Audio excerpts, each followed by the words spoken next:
Magandang araw po mga boxing fans natin dyan. Boxing update po tayo. Cuadro-Las Casimero versus Nery. Ikakasa daw sa Mayo taong kasalukuyan. Iman Bakusa Pacquiao. Panalo via unanimous decision pero binabas ng tao. So pag-usapan natin yan mga idol. Pero kung bago ka sa ating YouTube channel, baka pwede makainginis ng like, subscribe at pakipindot na rin ng ating notification bell para ma-update kayo sa ating bagong video na katulad nito. Well mga idol, kitang-kita natin kahapon na lumaban nga itong si Iman Bakusa, ang anak ni Manny Pacquiao, ang ating 8th Division World Champion dito sa isang Aprikano mga idol, na kung saan ay maraming ang negatibo ang komento dahil nanalo nga itong si Iman Bakusa via unanimous decision. Ayon sa ating mga boxing fans na talo daw itong si Iman Bakusa dahil bumagsak daw ito at pero hindi daw. Nakapagtataka daw ay hindi daw binilangan ng referee. Kitang-kita naman daw sa dalawang mata ng referee na bumagsak ito dahil natamaan dito sa tagiliran. Pero nanalo pa rin si Iman Bakusa mga idol, pero ganun pa man ay sabi ni Iman Bakusa ay siya daw talagang panalo at tinanggap naman ng Aprikano, na kung saan mga idol magandang laban talaga at unanimous decision ang nangyaring decision mga idol. Kumpirmado nga na panalo itong si Iman Bakusa.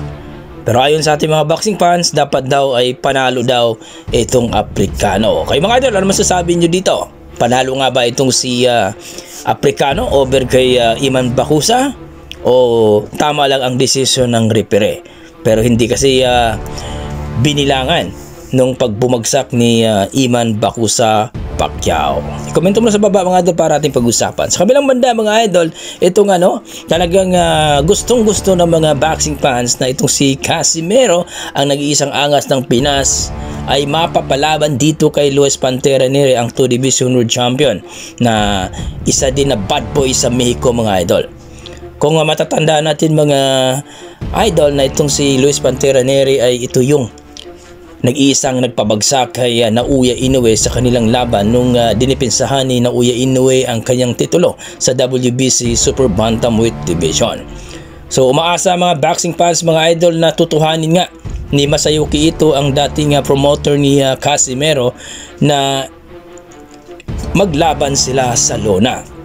Well mga idol, alam naman natin na under suspension pa itong si Casimero na lumaban sa Japan, pero umaasa ang ating mga boxing fans na baka sa ibang lugar daw sila maglaban. Maaari daw sa South Korea na maglaban si Nery at ni Casimero. So hindi natin masasabi niyan mga idol na imposible dahil kitang-kita naman natin na itong si Masayuki Ito, ang promoter ni Casimero, ay may kapasidad na ikasa ang kanilang laban ni Casimero at Luis Pantera Nery. Kayo mga idol, ano masasabi nyo dito? Mas maganda kaya na ikasa talaga ang laban ni Luis Pantera Nery, ang bad boys ng Mexico, kontra sa ating pambato na si Cuadro-Las General Casimero? I-komento mo na sa baba mga idol para ating pag-usapan kung sakaling matuloy ito. Sino kaya ang gagapang sa dalawa? Casimero o itong si Nery? God bless mga idol. Another nice uppercut. Wala na. Yep. Wala na.